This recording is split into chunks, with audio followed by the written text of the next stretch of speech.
En este día vamos a hablar un poco sobre, a extendernos un poco sobre lo que habíamos hablado el domingo anterior, sobre la doctrina. Dice la palabra que aquellas personas que habían creído en el Evangelio que les fue anunciado por el apóstol Pedro en el día de Pentecostés, estas personas se arrepintieron de sus pecados y luego, en obediencia al Evangelio, ellos inmediatamente fueron bautizados. Dice la palabra, no sabemos de qué forma, qué manera los discípulos lo hicieron, sencillamente dice que fueron bautizados. Luego enseguida no terminó todo allí, en esta manifestación gloriosa del Espíritu de Dios. Y luego enseguida dice la palabra que todos empezaron a congregarse, empezaron a juntarse y empezaron entonces a hacer ciertas cosas que ellos no hacían antes, como estar juntos, perseverar en esa práctica.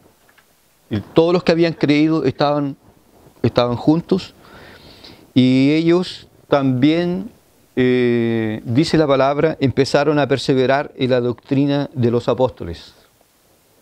¿Ya? El domingo pasado nosotros estuvimos hablando un poco sobre la importancia que tiene la doctrina en la vida de una iglesia, ¿ya? Y no solamente en la vida de la iglesia, sino también el impacto que la doctrina y la predicación del Evangelio tiene en el mundo, en la sociedad.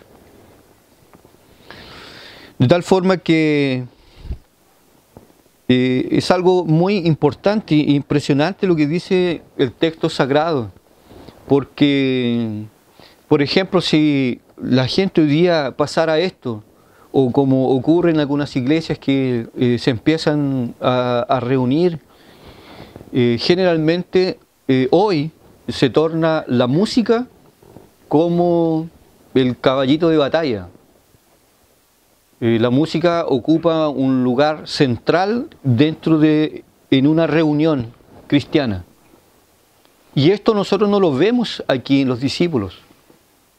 Y nosotros nos damos cuenta de que hubo una manifestación que no fue menos, fue la más potente manifestación del Espíritu Santo entre los hombres, cuando el Espíritu de Dios vino en el día de Pentecostés. Y los discípulos, ellos pasaron por una gran transformación. Los niveles de consagración se dispararon.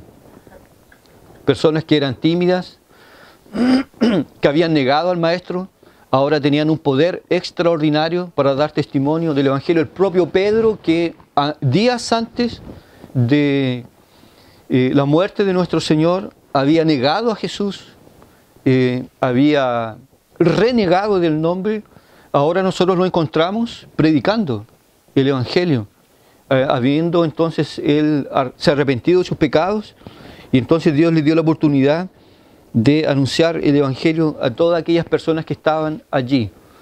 Y esto es lo sorprendente que dice la Biblia, que en esta manifestación gloriosa del Espíritu de Dios, muy probablemente no habían cosas que nosotros hoy lamentablemente estamos acostumbrados a ver. Es más, algunas personas que no conocen el Evangelio tienen hasta cierto recelo y miedo de frecuentar algún culto, porque el frenesí, la gritería, el descontrol emocional de las personas es el centro de todo. Si no hay grito, no hubo manifestación del Espíritu de Dios. Si el predicador no quedó disfónico, no tenía unción, no tenía nada, absolutamente nada. Si el predicador no se pone rojo, tampoco. ¿Ya? Si la gente no se cae en la hora del culto, eso es una reunión muerta.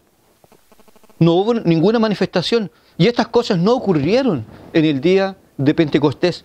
Soberanamente nosotros, por la lectura que hacemos del texto sagrado, hubo la manifestación de lenguas, soberanamente, pero eso fue una cosa puntual y específica.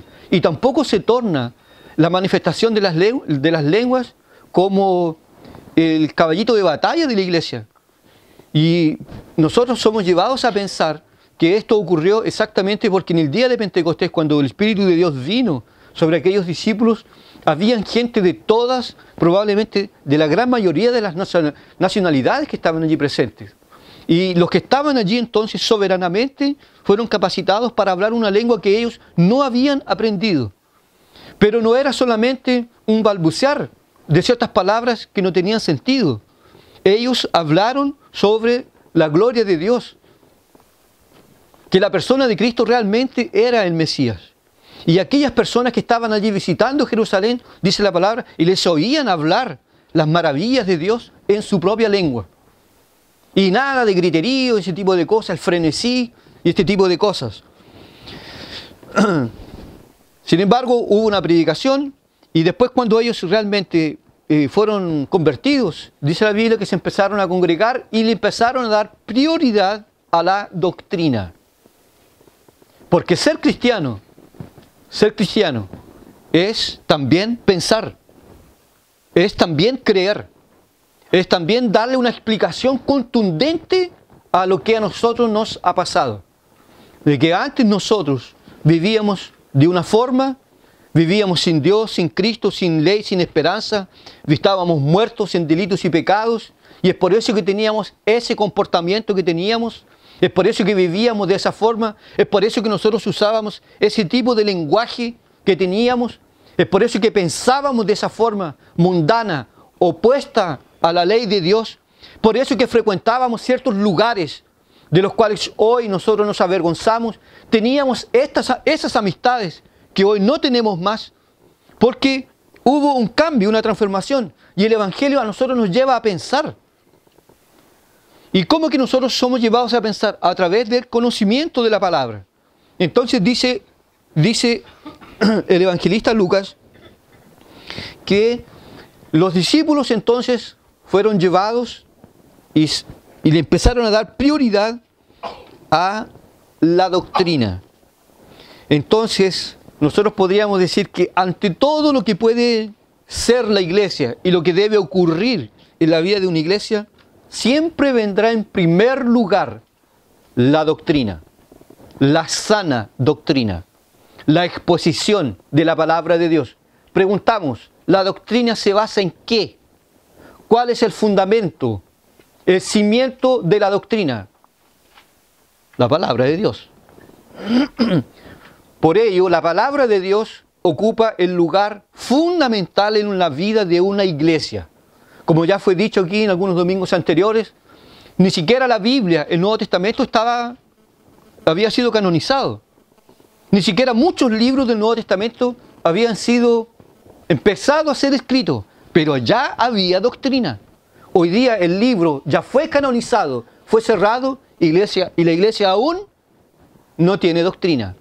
La iglesia no tiene doctrina, tiene el libro, no tiene doctrina. Los discípulos no tenían el libro y ya tenían doctrina. Entonces ellos entendían que la doctrina es fundamental, que la doctrina es importante, que además de ello, que la sana doctrina, la correcta enseñanza de la palabra de Dios, va a interferir directamente en la vida de las personas. Doctrina correcta, resultados correctos. Doctrina equivocada, resultados nefastos. Nosotros hemos visto cómo a veces una doctrina deturpada sobre la persona de Dios, del Señor Jesucristo, del Espíritu Santo, de la vida de la iglesia, causa un caos total. Sin embargo, es interesante, importante hablar sobre esto, porque si la iglesia tenía la doctrina como prioridad en su calendario, nos vamos a dedicar a la doctrina, a conocer la palabra de Dios. Nosotros vemos que eso hoy no es verdad. No es verdad ¿en qué sentido? No es que la doctrina no sea importante. Para la iglesia hoy, la doctrina no es prioridad. Para la iglesia hoy día, la prioridad es la experiencia. Son ciertas sensaciones emocionales.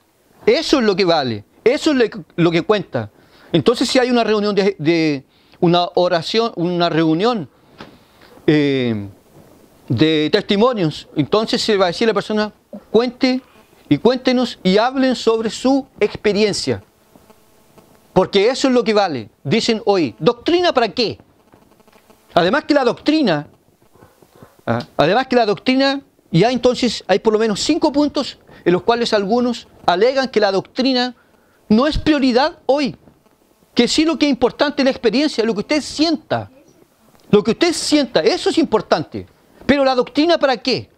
Entonces algunos dicen que la doctrina es complicada. La doctrina es complicada. Bueno, podemos decir que algunas doctrinas sí lo son. Pero si nosotros nos apoyamos en ese presupuesto que lo que es complicado debe ser evitado, entonces nosotros hoy en este mundo no tendríamos científicos. Nosotros hoy día no tendríamos médicos, ni doctores. Imagínense una persona que se preocupa en tratar del corazón. ¿Cuánto tiene que estudiar? Y es muy complejo. El ojo humano es muy complejo. Todos los sentidos del cuerpo humano son muy complejos. ¿Por qué es complicado? Entonces no se va a estudiar. Hay cosas que en la Biblia son complicadas, pero no por eso nosotros debemos hacerle el quite. Y no es verdad que porque es complicado, entonces debemos dejarlo de lado.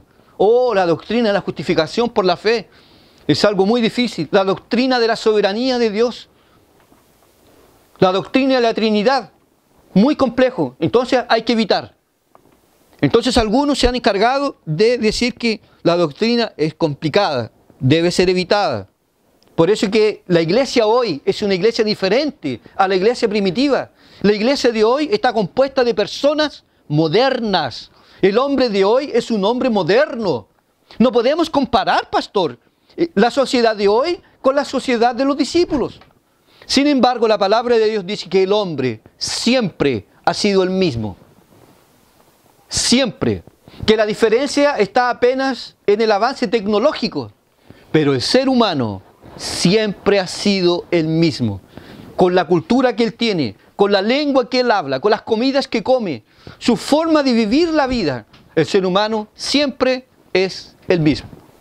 Porque los asesinatos, los adulterios, los robos, el pillaje, todo eso es común a toda sociedad. Y la sociedad, nosotros sabemos, se compone ¿de quién? Del ser humano, de gente, de personas. Otros dicen que la doctrina, que era la prioridad de la iglesia primitiva, no debería ser la prioridad hoy, porque la doctrina, a pesar de ser, además de ser complicada, la doctrina divide. Conocemos tantos casos de gente que se puso a estudiar doctrina y al final de cuentas acabaron por dividir la iglesia. Bueno, si la doctrina divide, entonces en el mundo hoy debería existir solamente una religión. Solamente una religión. Y en los días cuando vino Jesús, habían varios grupos religiosos. Y Jesús no tuvo ninguna preocupación de hacer de los saduceos, de los fariseos, de los escribas, un solo grupo religioso. Es más, Jesús fue y los atropelló. Las personas más ofendidas con el mensaje del Evangelio no fueron las meretrices, no fueron los viciados, no fueron los parias de este mundo. Los más ofendidos con el mensaje de nuestro Señor Jesucristo fueron los escribas y los fariseos. Cuando Jesús les dijo varias veces que entre meretrices y ellos no había diferencia, que todos eran pecadores y que todos necesitaban de Dios en el mismo grado, de la misma forma. De tal forma que algunos dicen que la doctrina divide, pero no por ello nosotros debemos abandonarla y debemos dejarla. Otros dicen que la doctrina, la gente de hoy, por ejemplo, la gente que a veces frecuenta las iglesias o que desea frecuentar algún tipo de iglesia o de lugar religioso, las personas no están interesadas en doctrina. La gente está interesada en que se le resuelvan los problemas. La gente está interesada en que si está enferma sea curada. No importa el método. pero que el problema sea solucionado. Ese inmediatismo, que la cosa inmediatamente funcione. ¿Para qué gastar tiempo con doctrina? ¿Para qué? Hoy día nosotros no necesitamos ese tipo de cosas. No es la necesidad del hombre moderno. Pero nosotros debemos decir, con cierta tristeza y pesar y responsabilidad, que las personas que más han contribuido para la situación actual en la cual se encuentra la iglesia evangélica es la teología pentecostal, la teología neopentecostal y principalmente lo que se conoce como teología liberal. Los liberales son los cabecillas de este movimiento, de que la doctrina no importa, que la doctrina no interesa, que la doctrina fue prioridad de la iglesia primitiva, pero no hoy. Hoy nosotros tenemos que cambiarnos, nosotros tenemos que reformarnos, nosotros tenemos que adaptarnos a la necesidad del hombre moderno, como si el hombre de hoy tuviese necesidades diferentes de nuestros padres. La teología liberal, entre sus nefastos presupuestos, sus nefastos suposiciones sobre la doctrina, ha acribillado de una forma sistemática la autoridad de las Escrituras, de la palabra de Dios. No solamente han dicho que la doctrina no es importante. ¿Para qué nos vamos a preocupar con doctrina? Si al final de cuentas, dicen los liberales, entre ellos el famoso Paul Tillich. El famoso Paul Tillich llegó a afirmar varias veces, y su tropa, Barth y todos los demás, llegaron a afirmar de que, al final de cuentas, ¿por qué preocuparnos con doctrina? Si la doctrina que está fundamentada en la palabra de Dios tiene fallas. La palabra de Dios tiene errores. La Biblia Sagrada contiene la palabra de Dios, pero no es la palabra de Dios. Y por lo tanto, la palabra de Dios no tiene autoridad sobre la vida de una iglesia. Lo que importa son las costumbres, la tradición, pero no la Biblia. La Biblia contiene errores. Y ahí aparece esta cosa estúpida llamada por algunos la alta crítica o la crítica de texto, donde algunos dicen realmente las Biblias que nosotros usamos, las Biblias contienen errores, las Biblias tienen fallas, las Biblias por lo mismo no son dignas de crédito. Y si la Biblia tiene fallas, ¿para qué preocuparnos con doctrina? Nosotros tenemos que modernizar, nosotros tenemos que darle a la gente lo que la gente quiere oír. Entonces este grupo, también hoy, llamado el movimiento de iglesia con propósito, quieren abrir una iglesia en un determinado local, entonces van y hacen una investigación en terreno y le preguntan a la gente, si nosotros abriéramos aquí una iglesia, ¿a usted qué características le gustaría que la iglesia tuviera? ¿Qué cosas deberían existir en una iglesia? Bueno, entonces la gente va y dice así, a mí no me gusta que hablen sobre el pecado. Ah, ya. A la gente no le gusta que hablen sobre el pecado. Ya. ¿Qué más? Ah, yo frecuenté hace tiempo atrás una iglesia y le daban con la predicación. Ah, entonces en la iglesia no debe haber predicación, o por lo menos debe haber lo que se conoció hace un par de décadas atrás como un pensamiento. Hoy día no vamos a tener una predicación, vamos a escuchar un pensamiento, reflexión, una meditación, así como algo rápido. Si yo me paro aquí y digo así, hoy día vamos a tener un pensamiento, la mayoría de ustedes va a entender. 15 minutos. 15 minutos. El primer pastor brasileño que alcanzó el doctorado en teología, Gilton de Moraes, en una de sus teorías llegó y dijo así, que el predicador excelente y que toda iglesia debería tener es aquel predicador que ocupa apenas 8 minutos en predicar. Porque él probó con teoría A, B y C y las mezcló, las echó dentro de una juguera y después las echó en un vaso y se las tomó y al otro día despertó bajo el siguiente efecto. La gente solamente presta atención 8 minutos. Después de 8 minutos, hable lo que hable. la gente no presta atención. Entonces usted tiene 8 minutos para hablar. Y la teoría la tesis en su doctorado fue exactamente eso. Y eso fue una fiebre, fue un suceso. Entonces en la iglesia se ocupa mucho tiempo con música, mucho tiempo con testimonio, mucho tiempo con entretenimiento, con diversión. La palabra de Dios, un pensamiento, una pequeña reflexión. Ocurre, hermanos, que toda vez que la iglesia se desvía de la palabra de Dios y no cumple el ministerio por el cual ha sido llamada, la iglesia empieza a tener problemas serios. El mayor problema sobre doctrina, nosotros no lo encontramos fuera de la iglesia. ¿Qué nosotros podemos encontrar, por ejemplo, si nosotros nos paramos a predicar? ¿Nosotros estamos esperando que la gente nos aplauda en una esquina de una plaza por la doctrina que estamos predicando? Es más, estamos admirados que nos hayan tomado piedras y nos lancen piedras. Que no nos lancen algún tipo de escupitajo. Porque no podemos esperar otra cosa del mundo. Lo trágico y nefasto con relación a la doctrina es que la doctrina se le hace oposición dentro de la propia iglesia. Dentro de la propia iglesia cristiana dice, no queremos más. ¿Para qué te pones pesado? ¿Para qué te pones a hacer preguntas difíciles? ¿Para qué esto? ¿Para qué esto otro? Cuando uno agarra a alguien y empieza a decir, oye, dime una cosa, ¿el libre albedrío existe o no existe?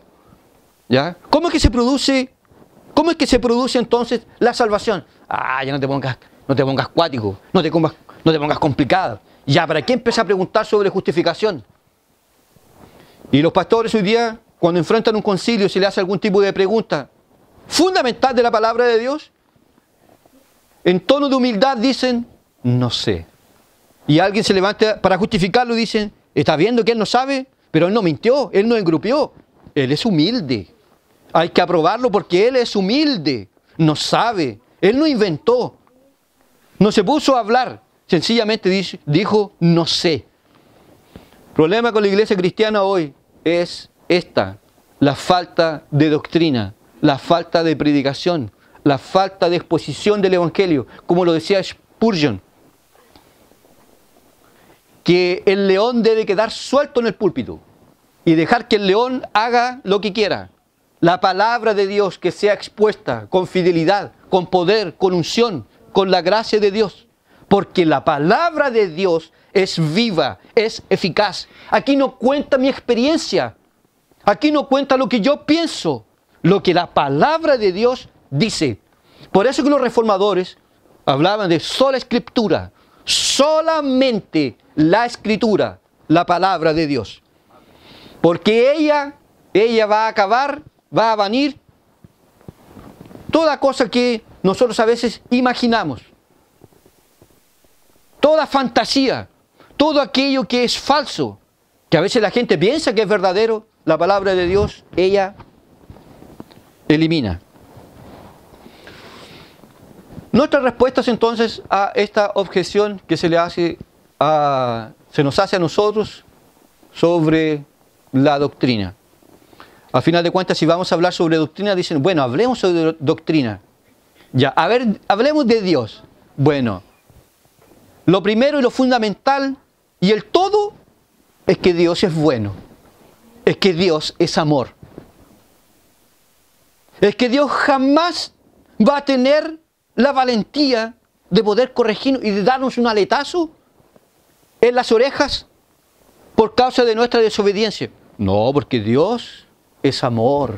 Dios es bueno. Sabe que no importa tu conducta, no importa tus 3 matrimonios fracasados. No importa. No importa tus tendencias morales, no importa si Dios te ama. Eso es lo que vale. Dios practica el nanay nanay. El nanay nanay contigo. ¿Ah? No tienes que salir corriendo. Por lo tanto, no te metas a leer el Antiguo Testamento. Porque en el Antiguo Testamento vas a encontrar al cuco. Dios ahí parece como el cuco. No, Dios es misericordioso. Y algunos que tuvieron la oportunidad de ver en el Festival de Viña a uno de los humoristas que se le pasó la mano y anduvo rayando la locura, retrató así a Jesús. De esa forma y de esa manera. Un padre bacán, buena onda. Voy a hacer un milagro. ¡Pa! Voy a hacer esto. ¡Pa! Voy a multiplicar los panes y los peces y aquí. ¡Pa! Y los voy a impresionar a todos. Sin embargo, y esta es la figura que se proyecta sobre lo que es Dios, lo que es Jesús, lo que dice la palabra de Dios. Dios es amor, Dios es bueno, Dios es prácticamente el viejito pascuero. Pero no es lo que nosotros encontramos en la palabra de Dios. Sabemos que Dios es amor. Es amor. No tiene, es amor. Pero también es fuego consumidor. Y hay de aquel que ose usar su nombre en vano. Porque Dios no tendrá por inocente al culpable. Estas objeciones entonces nosotros podríamos decir que no tienen ninguna autoridad. De que la doctrina no importa, la doctrina no interesa. De que no es el centro de la vida de una iglesia. Es más, voy a decir una cosa. Si usted está pensando en cambiarse de iglesia, o usted está pensando en congregarse en una iglesia, lleve esto en consideración. La doctrina.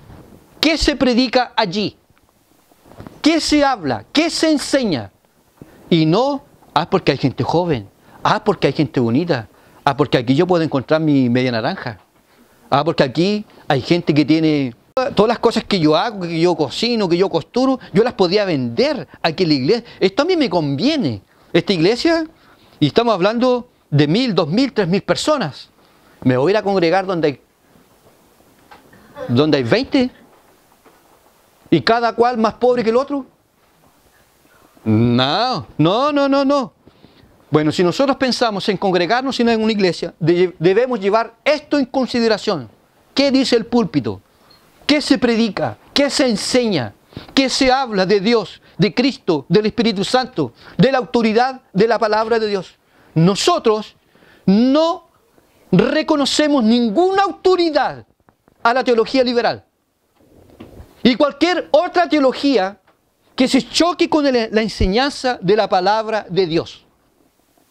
Nosotros reconocemos que la palabra de Dios es la máxima autoridad en la vida de una iglesia. Porque la palabra de Dios es la que da real explicación de forma contundente a todo lo que nos pasa a nosotros. Sea en la alegría, en la tristeza, en el dolor, sea en los porrazos que nos damos, en todo, la palabra de Dios da contundencia a aquello que a nosotros nos pasa, a lo que nosotros vivimos.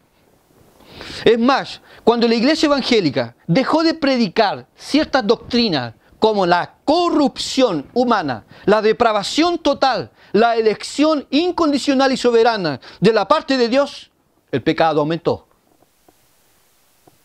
Cuando la teología liberal asumió el poder en el siglo XVIII, XIX, el homosexualismo disparó, aumentó de una forma considerable y juntamente con ello los niveles de suicidio. Cuando la palabra de Dios es predicada, cuando la palabra de Dios es anunciada de una forma contundente y gloriosa, entonces se le da un profundo combate a la corrupción humana. En segundo lugar, si la Biblia, si la palabra de Dios no es autoridad para nosotros, y por lo mismo la palabra de Dios para nosotros no es suficiente, es lógico. Eso es porque hay fallas en la palabra de Dios. Bueno, si la palabra de Dios tiene fallas, digámoslo así, si la palabra de Dios tuviese fallas, tuviese errores, porque yo continúo sustentando y diciendo de que si en la Biblia Sagrada, en la lectura que yo hago de la Biblia, yo de repente encuentro contradicción en lo que se dice aquí y lo que se dice acá, en lo que dijo Pablo y lo que dijo Santiago, hay cierta contradicción, mira, téngalo por seguro, el problema está en el intérprete, no en el autor de la Biblia Sagrada. Nosotros podemos pasear de Génesis a Apocalipsis y no vemos falla. No hay falla en la palabra de Dios. Pero si la Biblia tuviese fallas, nosotros entonces preguntaríamos, ¿y cuál sería entonces el modelo de vida que nosotros deberíamos vivir?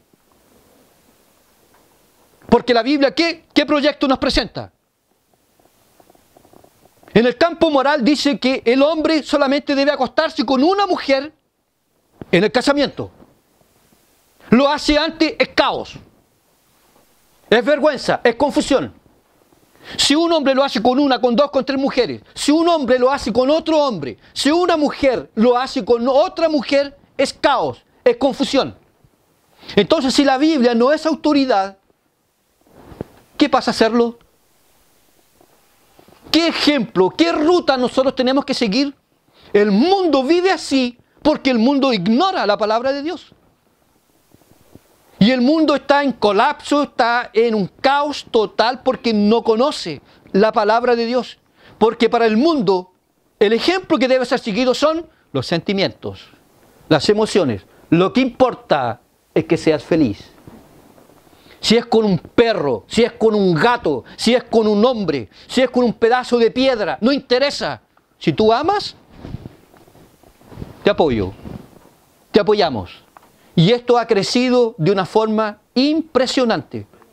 Los hombres ignoran, como los hombres ignoran la palabra de Dios, no hay para ellos una ruta. Cada uno hace lo que quiere. Y si nosotros leemos el capítulo 1 de Romanos, vamos a encontrar. Pero es interesante considerarlo, que cuando los hombres rompen con la palabra de Dios, no le atribuyen autoridad a la palabra de Dios, ¿sabe dónde redunda todo? El problema moral. En el problema moral. Siempre será así. Aumento en la inmoralidad de la sociedad.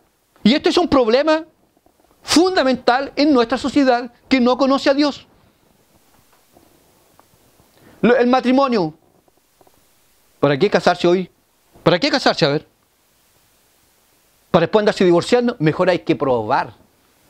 Hay que ver si funciona, me caso. Si no, buenas noches los pastores, cada uno va a su casa, tú para allá, para acá, y listo, se acabó la cuestión, se acabó el cuento.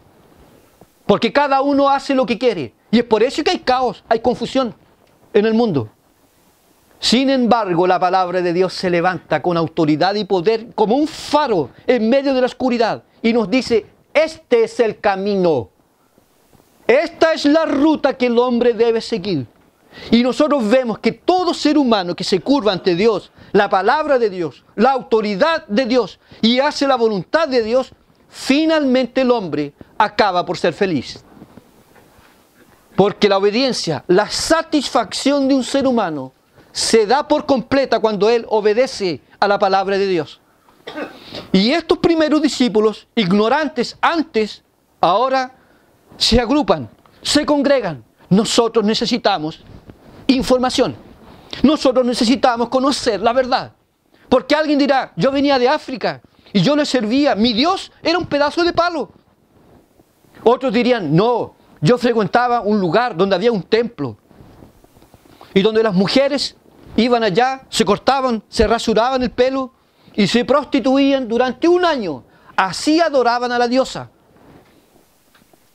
Todos los hombres que llegasen de día y de noche agarraban cualquier mujer que estuviese allí en el templo y así prestaban culto y adoración. ¿Y eso tenemos que seguir haciéndolo?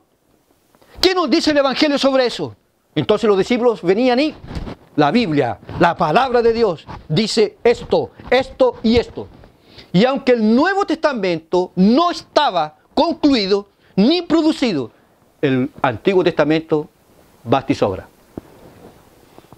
Porque en el Antiguo Testamento nosotros tenemos 10 mandamientos. Y los 10 mandamientos nos bastan para tener una vida recta a los ojos de Dios. El problema es que nosotros no podemos cumplirlos. Y no podemos cumplirlos porque en nosotros habita el pecado, que hace con que nosotros hasta tengamos rechazo por esos 10 mandamientos. Amados hermanos, la Biblia explica todo sobre lo que le pasa a un ser humano. Y la Biblia nos va a decir, por ejemplo, que el ser humano es un ser nacido en pecado, nacido en transgresión. La Biblia nos va a decir que todos nosotros no somos buenos, que el único bueno en la existencia de la galaxia tiene nombre, es Dios. Solamente Dios es bueno. Los demás somos todos malos, somos perversos, somos incrédulos, tenemos envidia, somos materialistas, somos depravados. En otras palabras, el rey David en el Salmo 51 lo va a decir exactamente así. En otras palabras, él diría, el problema que yo tengo no es que yo cometí adulterio y asesinato. El gran problema que yo cometí no fue que yo maté a Urías para quedarme con su esposa. El gran problema que yo tengo se llama corrupción. El problema que yo tengo, dice David, en otras palabras, es que no solamente yo lo hice, yo siempre lo he deseado. Todo lo que es prohibido, todo lo que es vergonzoso, todo lo que es malo, me llama la atención, me gusta. Aunque mi conciencia me diga, no lo hagas, no lo veas, no lo digas, no lo escuches, no vayas a determinado lugar, yo lo hago y lo hago igual. Porque en mí hay un problema llamado pecado, corrupción, y la Biblia habla sobre ello. ¿Cómo es posible? ¿Cómo el ser humano puede ser tan burro en estado de pecado que hace uso de drogas para intentar encontrar por 3 minutos, por 5 minutos, algún tipo de felicidad? ¿Cómo es posible que esto? Y no se da cuenta que él va cayendo cada vez más y más y más y más y más. Cuando se da cuenta, no puede salir más de aquello. Y se genera el caos, la contienda. Nuestra sociedad es una de las mejores de América Latina en materia social. Sin embargo, la corrupción, el pillaje, la mentira, el caos, el adulterio, todo ese tipo de plagas crecen a cada día. A cada día.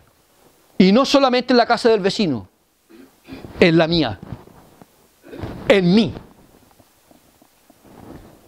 Porque yo leo la palabra de Dios y digo, y leo, no matarás. Y de repente así, en mi cinismo puedo decir, gracias a Dios que yo por lo menos no he matado a nadie. Pero sigo leyendo y Jesús va a decir así, pero todo aquel que se enoja contra su hermano, todo aquel que ha llamado a su hermano de tonto, de necio, ya mató. Entonces soy asesino. Por lo menos yo no he cometido adulterio. No me he acostado con nadie que no sea mi esposa. Pero sigo leyendo al maestro. Y el maestro viene y dice así, pero yo os digo que cualquiera que mirando a una mujer la desea en su corazón, ya adulteró con ella, ya cometió adulterio. ¿Y quién no lo ha hecho? ¿Quién puede decir, en este tema yo tengo las manos limpias? En este tema no hay nada que alguien me pueda acusar. El pecado habita en nosotros. La Biblia tiene autoridad. La Biblia nos habla claramente sobre la corrupción. Y no es ni una, ni dos, ni 3 veces. En cada página de la palabra de Dios se nos habla. El problema que nosotros tenemos se llama pecado. El problema que nosotros tenemos se llama rebelión. Se llama incredulidad. Nosotros siempre luchamos contra Dios, contra la voluntad de Dios. Queremos hacer nuestra voluntad. Queremos que Dios se someta a nuestras leyes y preceptos. Le daríamos un aplauso a Dios si Dios dijera, hagan lo que quieran. Yo los apoyo. Porque al final de cuentas, ustedes son mis hijos, creación mía, y yo no los voy a destruir nunca a ustedes, ni los voy a castigar. Hagan lo que quieran. Por lo menos sean felices alguna vez. Nos pondríamos en pie para aplaudirlo. Sin embargo, Dios es puro, es santo, es justo, no cambia jamás. Pecado en el principio, pecado en el final, pecado en el medio. Dios no cambia jamás. Amados hermanos, todos nosotros somos esclavos del pecado. Nosotros somos esclavos en el pensamiento. Somos esclavos en la voluntad. Nuestros ojos están condicionados a hacer el mal. Nuestros pensamientos e imaginaciones están todas manchadas por el poder del pecado.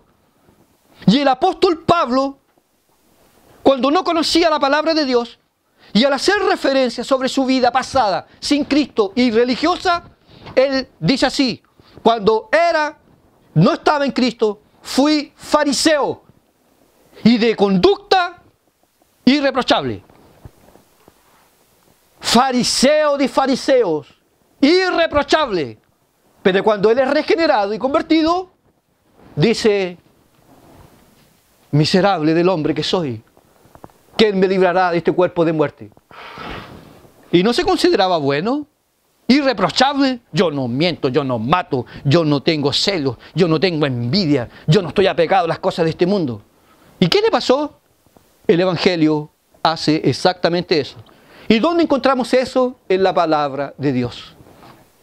Entonces, cuando nosotros vemos una descripción de quiénes somos nosotros, que nosotros somos malos, somos perversos, que en nosotros hay cosas que si la gente lo supiera, si, por ejemplo, toda nuestra vida, nuestros deseos, nuestras imaginaciones, nuestros pensamientos fuesen colocados aquí, en esta cosa aquí, para que todos lo vieran, ¿quién resistiría a eso? ¿Quién resistiría? Sin embargo, Dios nos conoce en esencia. Aquí quiero llegar a... ¿Por qué estoy apretando en esto? ¿Por qué estoy apretando en esto? Porque la doctrina bíblica nos va a llevar en primer lugar a mostrarnos quiénes somos nosotros. Somos malos. En nosotros no hay nada bueno. De la mollera a la planta de los pies hay infección, heridas llenas de pus, dice el profeta Isaías en el primer capítulo. No hay nada bueno. Sin embargo, la palabra no nos pisa y nos deja ahí, miserables pecadores. Pero hay esperanza, hay solución, hay una puerta para librarse de ese estado miserable. ¿Y cuál es? ¿Cuál es la solución para el problema que nosotros tenemos? Llamado corrupción, llamado pecado y maldad. ¿Cuál es la solución? El Señor Jesucristo. El Hijo de Dios, quien vino a este mundo, se hizo carne, nació del vientre de la Virgen María, vivió una vida piadosa, justa, santa, obedeció a todos los mandamientos de Dios, a la ley espiritual, a la ley en la letra. Todo le dio cumplimiento. Entregó su vida en la cruz, murió por manos de pecadores, pero al tercer día resucitó con poder y gloria. Y todo aquel que en Él cree y se entrega a Él, reconoce su miseria y lo busca, Él nos acepta, Él nos recibe de brazos abiertos. Es más, Jesús perdona todos nuestros pecados.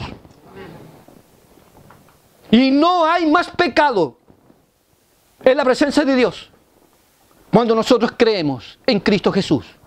Esto es doctrina. Esto es doctrina.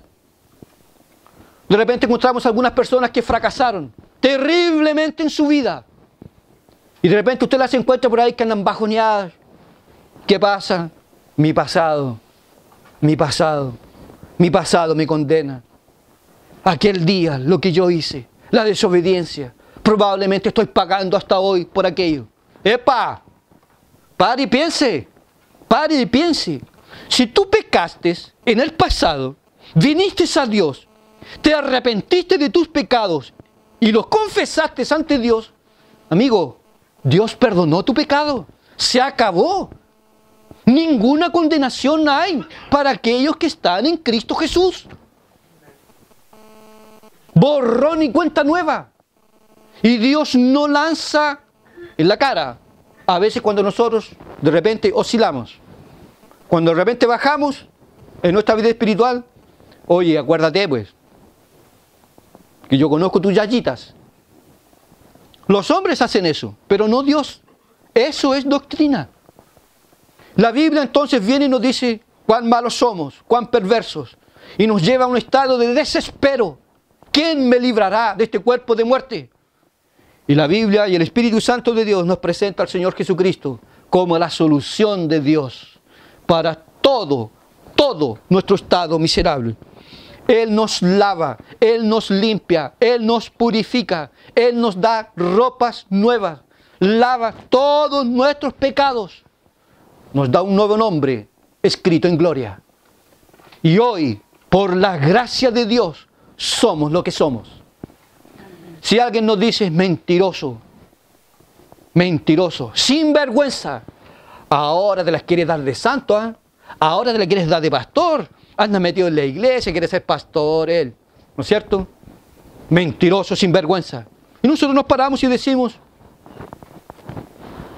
usted tiene razón en parte, yo fui mentiroso, yo fui sin vergüenza, yo fui todo lo que usted está diciendo, yo fui, pero hoy no soy más y estoy arrepentido y siento profundo dolor por todo el mal que causé, pero lo hice, como dijo el apóstol Pablo, por mi ignorancia, porque yo no conocía la palabra de Dios. Pero hoy soy nueva criatura en Cristo Jesús. Un nuevo hombre, un nuevo ser. Es más, ya ni siquiera vivo yo. Ahora Cristo vive en mí. Y mi deseo es vivir para Dios. Es gozarme en Dios. Conocerlo cada día más. Porque no hay nada en este mundo que llene completamente la vida de un ser humano, a no ser Dios. No es el dinero, no es la belleza, no es la fama, no es la familia, no son los hijos, no es nada de aquello. Solamente Dios. Dios llena, Dios nos satisface por completo. Por eso que Jesús es nuestro maná. En estado de hambre, Dios nos proporciona un alimento glorioso, el Señor Jesucristo. Quien come de Él, quien bebe de Él, jamás tendrá ni hambre ni sed. Antes, de su interior fluirán ríos de agua viva. No es extraño, hermanos. No será extraño para nosotros que nos encuentren por algunos lugares de nuestra casa de repente con lágrimas en los ojos, recordando lo que fuimos y lo que somos hoy. Y sabiendo que en el día de mañana nos espera la muerte, nos espera un momento en que nosotros tendremos que dejar este mundo, pero que sin embargo estamos preparados para encontrarnos con Dios por toda la eternidad. Por eso es importantísimo, fundamental que usted se arrepienta de sus pecados y que usted venga al Salvador y se entregue por completo a Él. Él hará de usted una nueva creación, una nueva vida, un nuevo ser. El Evangelio dignifica al ser humano. De nosotros pueden hablar el mundo, por envidia, por esto y por esto otro. Pueden hablar de mil formas y maneras, pero tienen que reconocer que nosotros vivimos una vida equilibrada. Lo tienen que reconocer, pero no es porque nosotros lo somos por esfuerzo humano, es por la gracia, por la misericordia de Dios. Es la doctrina la que nos lleva a nuestro Señor Jesucristo. ¿De qué nos sirve a nosotros entretenerlos a ustedes con música mexicana, con rancheras evangélicas, con rock cristiano, metal cristiano evangélico? Si eso nos llena, es más, hasta provoca la ira de algunos. Amén. Pero lo que llena es el Señor Jesucristo. Amén. Lo que llena es la palabra. Lo que llena es saber que Dios es soberano, que Dios es bueno, que Dios es justo, que Dios es santo, que Dios a mí me ama. A pesar de ser como soy, Dios me ama. Dice la palabra, Dios amó a Jacob, aborreció a Esaú. Sin embargo, nosotros quedamos admirados, no en que Dios haya aborrecido a Esaú, sino en que Dios haya amado a Jacob, porque Jacob era malo, era suplantador, y Dios lo amó. La historia suya y la mía es exactamente la misma. Muertos sin Cristo en delitos y pecados, hoy salvos por gracia. Nos espera la muerte, hermanos. ¿Le alegro, no? El apóstol Pablo dijo, al mirar la muerte, dijo, para mí, la muerte es ganancia. Y sería glorioso morir, porque si yo cierro mis ojos se abren para estar con Cristo por toda la eternidad, lo cual es infinitamente mejor. Darse cuenta que las cadenas se rompieron, darse cuenta que ya no podemos más pecar, que ya la jaula se abrió por completo y que la palabra se cumplió en su sentido más extenso. Y conoceréis la verdad, y la verdad os hará libres. Aún estamos en el ya y en el aún no, porque nos vamos a dormir y escalan pensamientos en nuestra alcoba y se apoderan de nosotros. Y estamos pensando puras tonteras, pura idiotice, pura concupiscencia. Pero sacudimos, Señor, ten misericordia, lávame, límpiame. De manos vacías, corro a ti. Límpiame, lávame, Señor. Si no, yo muero. Te necesito solo a ti. Esto es la doctrina. Esto es la predicación. Esto es lo que nosotros necesitamos para nuestras vidas. Que Dios le bendiga, le ayude y que usted pueda hacer de Cristo su Rey, su Salvador, su Señor. Y un día nos encontraremos por ahí con, 30 años más. Pongámosle, como dijimos, 30. Para algunos más, para algunos menos. Y nos encontraremos de repente llorando por ahí. ¿Cómo pude vivir tanto tiempo de mi vida sin Dios, sin Cristo? Si yo hubiese conocido a Dios cuando era joven, cuando era un niño, no habría sufrido todo lo que sufrí. Pero no se preocupe, no se preocupe. Un día en la presencia de Dios es mejor que 1000 fuera de ellos. Un día, aunque sea en el día de la muerte, lo mejor es conocer a Dios hoy. La palabra lo dice. Si oyeres hoy su voz, no endurezcáis vuestros corazones. A Dios toda la gloria. Amén.